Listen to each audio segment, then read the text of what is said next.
안녕하세요. 지 형밖에 모르는 멍청한 남편하고 이혼한 30대 여성입니다.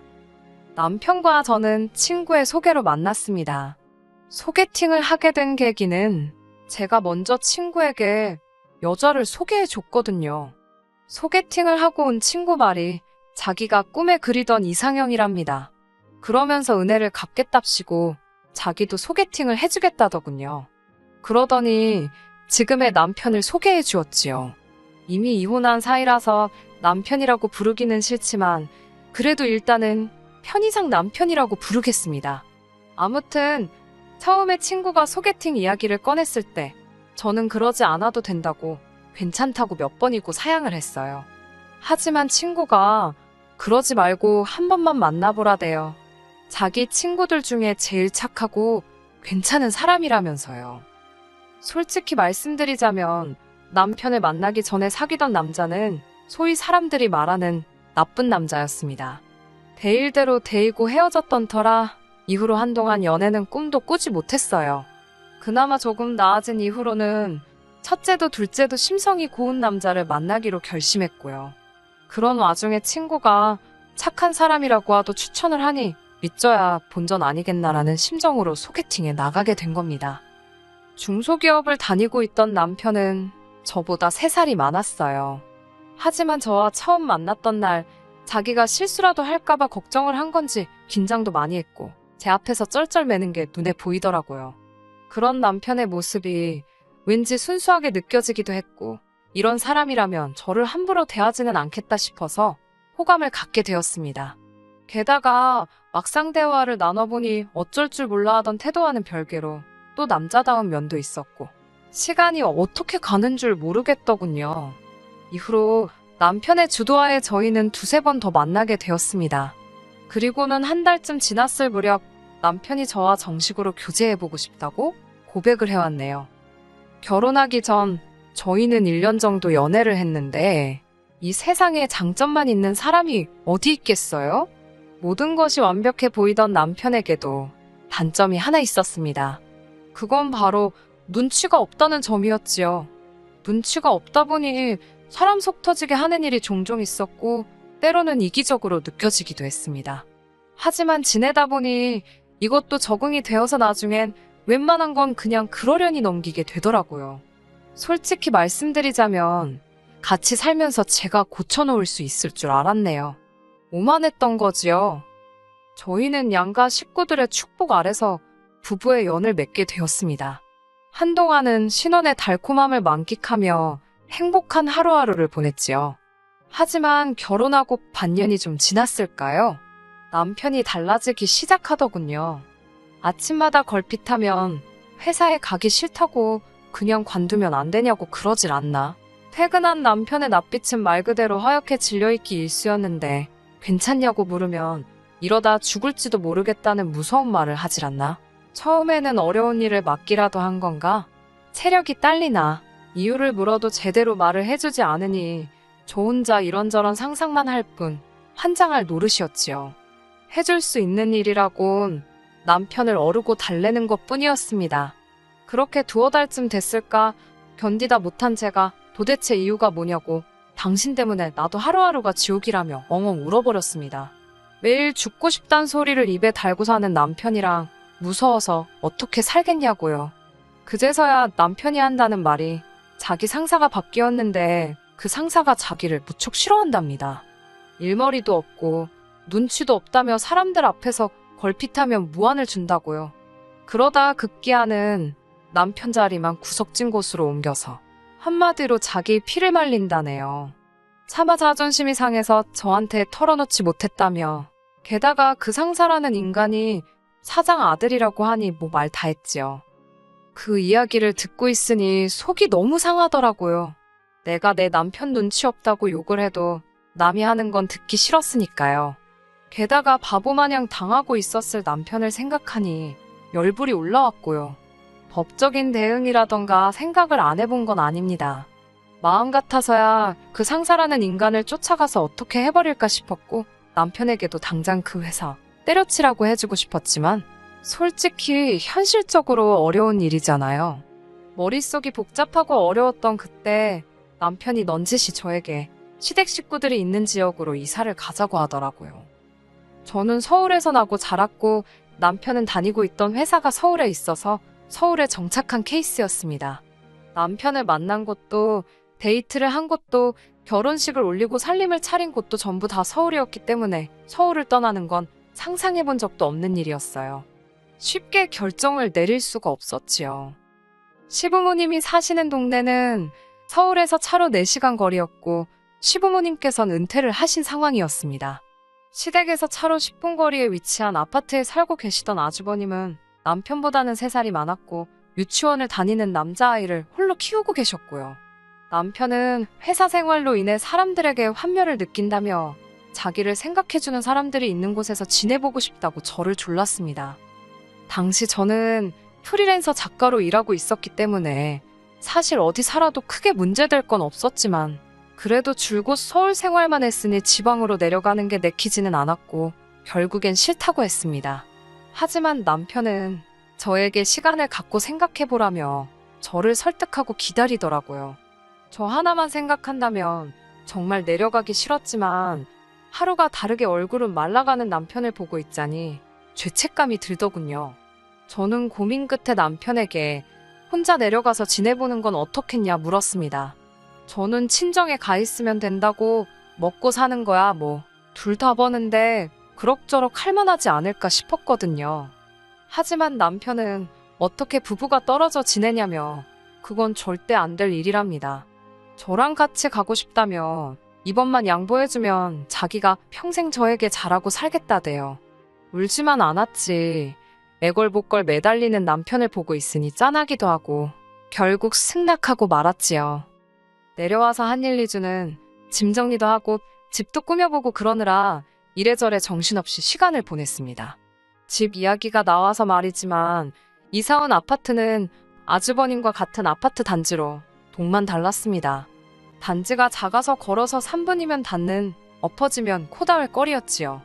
저는 아주버님과 가깝게 살고 싶은 마음은 솔직히 추호도 없었습니다.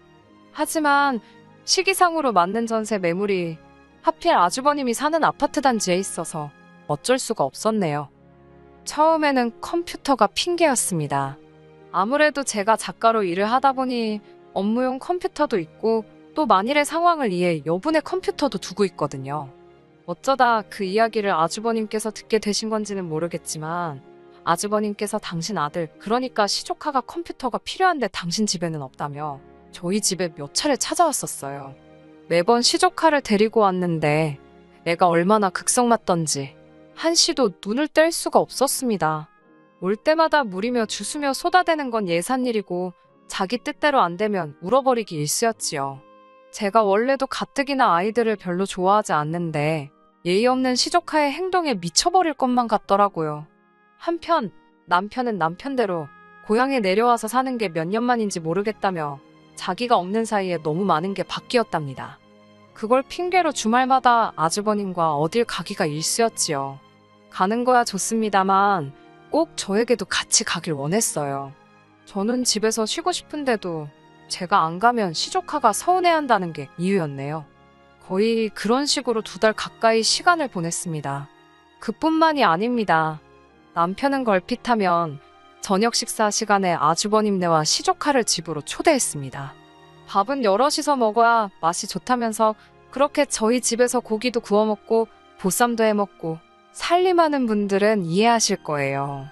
하다못해 친정 식구가 와다가도 어쨌든 손님인지라 오기 전으로 해야 할 일이 얼마나 많은지 말이에요. 하물며 시댁 식구는 어떻겠어요. 남편이랑 둘이 식사를 한다 치면 있는 밑반찬에 간단히 먹어도 될 것을 상의도 없이 아주버님과 시조카를 불러대는 남편 때문에 매번 불고기다, 제육볶음이다, 내가 무슨 천모도 아니고 화가 다 나더라고요. 게다가 시조카가 절 좀 따른다 싶으니까 아주버님이 은근슬쩍 시조카를 저희 집에 두고 가기 시작했어요. 아주버님 말로는 시조카가 저희 집에서 자고 싶어 한다고 울고짜고 난리라며 그놈의 한 번만 소리를 어지간히 해대더라고요. 한 번은 아주버님께서 저희 남편을 불러내 밤새도록 진탕술을 마시기로 했다며 제 의사와는 상관없이 시조카를 저희 집에 두고 가신 적도 있어요. 그때는 시조카는 아무런 잘못이 없는데도 불구하고 애도 꼴배기가 싫을 지경이었지요. 막말로 먹고 사는 게 바쁘고 힘들어 부탁을 해오는 거면 저도 이렇게 화가 나지는 않았겠지만 저한테 시조카를 떠넘겨놓고 매번 놀러나 다니는 걸 알고 있었으니 저도 마음을 곱게 쓰기가 어려웠어요. 정말이지 내가 지금 이게 뭐하는 짓인가 싶더라고요. 결국 견디다 못한 제가 남편에게 아주버님도 시조카도 제발 그만 오게 하라고 치닥거리하는 거 너무 힘들다고 하소연을 했습니다. 이사 온 지 반년도 안 됐는데 내가 너무너무 힘들고 피곤해서 못 살겠다고요. 하지만 남편의 반응은 한마디로 제가 유난이고 생색이라는 식이었습니다. 우리도 어차피 식사는 해야 하는 거 아니냐며 수저랑 젓가락 하나씩만 더 놓으면 되는 건데 왜 그런 걸로 이렇게 나를 세우냐입니다. 누가 언제 저더러 고기 반찬해서 올리라고 했냐며 그냥 있는 반찬에 한 끼 차려줘도 고마워할 거라네요. 하지만 제 입장에서 시댁 식구한테 있는 반찬에 고추장이나 비벼줄 수 있겠어요? 남편이 눈치고 센스고 물 말아먹은 건 알고 있었지만 깝깝하더라고요.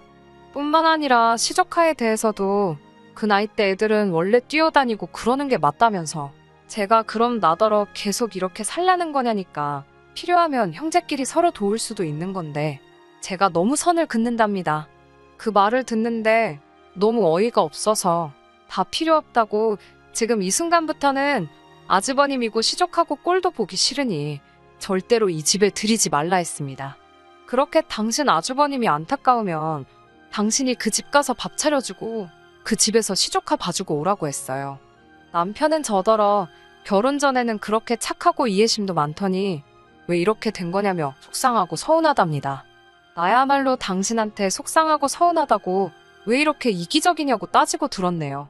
다행히 이후로 며칠 동안은 아무 일 없이 잠잠했습니다. 아주버님이 코빼기도 보이지 않았기에 저는 남편이 제 마음을 이해해 준 거라고 아주버님에게도 잘 이야기한 모양이라고 그렇게 믿었습니다. 하지만 며칠 뒤 누군가 저희 집을 찾아왔습니다. 현관문을 미친 듯이 두들겨서 놀란 제가 인터폰으로 밖을 내다보니 어머님이셨습니다. 무슨 일인지 알 수는 없었지만 일단 현관을 열어드리니 어머님께서 씩씩거리며 들어오시더라고요. 그러더니 저에게 왜 그렇게 신보가 고약하냐며 다짜고짜 화를 내시는 게 아니겠어요? 그게 무슨 말씀이냐 하니 이 집에 여자라곤 너 하나인데 거 밥 좀 하고 애 좀 챙기는 게 그렇게 어렵냐입니다. 아주버님과 시조카 이야기구나 싶으니까 이참에 저도 할 말은 해야겠다 싶더라고요. 전 어머님께 제가 남편하고 결혼했지 무슨 이 집 식모로 들어온 것도 아닌데 왜 아주버님 뒤치다꺼리를 제가 해야 하냐고 따졌습니다. 그리고 어머님은 여자 아니시냐고 그렇게 아주버님이 안타까우시면 어머님이 직접 밥도 해주시고 손자도 좀 챙겨주시지 왜 저한테 그러시냐고 할 말 안 할 말 다 했네요. 평소라면 절대로 그러지 않았을 텐데 저도 그간 쌓여온 스트레스도 있었고 가뜩이나 남편도 제 편을 안 들어줘서 열받아 죽겠던지라 조절을 못한 게 사실입니다. 그러자 어머님께선 너랑 나랑 급이 같냐며 당신은 이 집안의 안주인이고 저는 제일 아랫사람 아니냐입니다. 원래 한 집에 며느리로 들어오면은 남편만 챙기는 게 아니라 시부모 공경하고 형제들 챙기고 그러는 거래요. 100번 양보해서 제가 무슨 종갓집 장손이랑 결혼했으면 또 모릅니다. 멀쩡하게 아주버님 살아계시고 제 남편은 둘째 아들이에요. 그리고 종갓집은 무슨 양반인지도 모르겠는 집구석에 받은 것도 하나 없이 시집 왔는데 따질 걸 따지셔야 되는 거 아닌가 싶더라고요. 그리고 제가 여기 원해서 왔나요?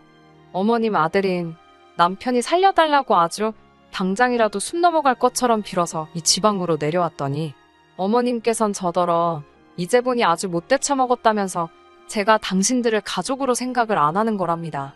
어이가 없어서 저도 누가 할 소리를 하시는 거냐고 제가 어머님 친딸이어도 이렇게 하셨겠냐고 지지 않고 따지고 들었네요.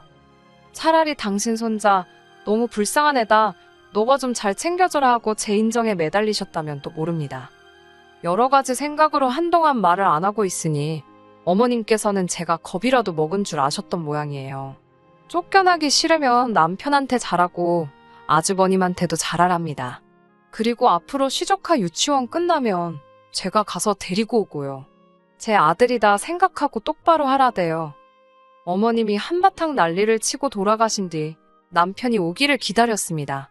진짜 어이없게도 퇴근한 남편은 혼자가 아니었어요. 아주버님이 뒤따라 들어오시더라고요. 그러더니 배고파 죽겠다며 저더러 빨리 밥 좀 달랍니다. 제가 밥도 없고 라면도 없다. 댁에 가서 드시라고 했어요. 그러자 아주버님께선 저더러 치사하다며 어머님이 왔다 가셨다는데 아직 정신 못 차렸나 보네. 어이가 없어서 방금 뭐라고 했냐고 다시 말해보라 했습니다. 그러자 아주버님께선 남편더러 넌 마누라 교육도 똑바로 못 시키냐고 한심한 자식이라고 그러는 거예요. 그 꼴을 보고 있는데 정말이지 더는 안 되겠다 싶어서 저도 아주버님께 싸대기 시작했습니다. 형제가 둘 다 눈치냐고는 쥐똥만큼도 없어서 오라는 사람도 반기는 사람도 없는데 뭐가 좋다고 맨날 와서 밥을 얻어먹냐고 거지냐고요. 아주버님께선 제가 이렇게 나올 줄은 몰랐는지 참만 외쳐대고 있었습니다. 제가 남편에게도 너도 똑같다고 너한테나 하나밖에 없는 형이지 나한테는 동네 아저씨보다 더 불편한 사람인데 누가 좋다 한다고 왜 자꾸 데려오냐고요. 그러자 남편이 지 형이 보고 있다 싶어서 그런지 평소답지 않게 오바를 하더라고요. 저더러 이 여자가 그러더니 빨리 죄송하다고 싹싹 빌랍니다. 그러면서 아주버님 뒤에 서서는 저한테 막 윙크를 해요. 지랑 나랑 무슨 작전이라도 짜는 것 마냥 그 꼴을 보고 있는데 한심하기 짝이 없더군요. 저는 남편더러 왜 윙크를 자꾸 하냐고 하지 말라고 무안을 주고는 이혼하자 했습니다. 내가 이건 뭐 두 집 살림을 하는 것도 아니고 이런 총구석에 와서 식모살이 할 일 있냐고. 그제서야 아주버님도 분위기가 심상찮다는 걸 알았는지 슬금슬금 꽁무니를 빼더라고요. 어차피 아주버님보다 가운데서 아무 말도 못하고 있던 남편하고 끝장을 봐야겠다 싶었기에 가든 말든 내버려뒀어요. 아주버님이 완전히 떠난 걸 확인한 남편이 저더러 도대체 왜 그러냐입니다. 요새 어머님 아버님 곁에서 형님한테 의지하며 사니까 사람 살 만나고 좋은데 저더러 왜 심술을 부리냐는 거예요. 저도 남편에게 하소연을 했어요. 적당히 거리 좀 두고 사는 게 그렇게 힘든 일이냐고. 하지만 남편은 제 이야기에는 관심이 없었고 오로지 아주버님이 마음 상했을 것만 신경 쓰는 눈치였습니다. 자기를 얼마나 한심하게 봤겠냐며 저더러 일단 전화라도 걸어서 사과 좀 해달래요. 그렇게 또 처음 여기에 내려오자고 저를 조를 때처럼 애걸복걸하는 남편의 모습을 보자 이 사람은 눈치도 없고 이기적인 데다가 철딱서니까지 없구나. 이런 사람을 믿고 평생을 어떻게 사나 싶더군요. 이혼에 대한 결심이 확실해지는 순간이었네요. 이튿날 시부모님으로부터 전화 폭탄이 쏟아졌고 아주버님도 기분이 상했다는 둥 하지만 한 번은 용서해주겠다는 둥 다들 자기들 마음대로 북치고 장구치고 난리가 났더군요. 그러던지 말던지 저는 짐을 싸서 서울로 올라왔습니다. 어차피 전세는 제 이름으로 되어 있었기 때문에 정리하는 자체에 큰 문제는 없었고 그래서 제가 나왔어요. 1분 1초도 거기에 더 있고 싶지도 않았습니다. 신경전을 빌미로 남편과 말 한마디도 섞기 싫었으며 무엇보다 시댁 식구들에게 시달릴 걸 생각하니 끔찍했거든요. 후기랄 건 없지만 남편은 절대 이혼은 못한다고 거의 저희 집 앞에 드러눕다시피 했었어요. 그걸 본 친정아버지께서 차로 받아버린다고 하시는 거 저랑 친정어머니가 간신히 말렸지요. 이래도 저래도 제가 받아주질 않으니 남편도 악에 바친 건지 이혼에 동의를 해주지 않아서 지금 이혼 소송 중입니다. 하지만 변호사인 친구가 말하기를 시간이 걸려서 그렇지 이혼하는 데는 아무런 문제가 없을 거니까 너무 신경 쓰지 말라고 하더라고요. 이제 당분간은 남 뒤치닥거리는 그만하고 싶어요. 제 앞가림이나 하면서 혼자만의 즐거운 일상을 되찾을 생각입니다. 끝까지 들어주셔서 감사합니다. 오늘의 사연은 여기까지입니다. 구독과 좋아요, 알람 설정 부탁드리고 더 좋은 사연으로 다시 찾아뵙겠습니다. 감사합니다.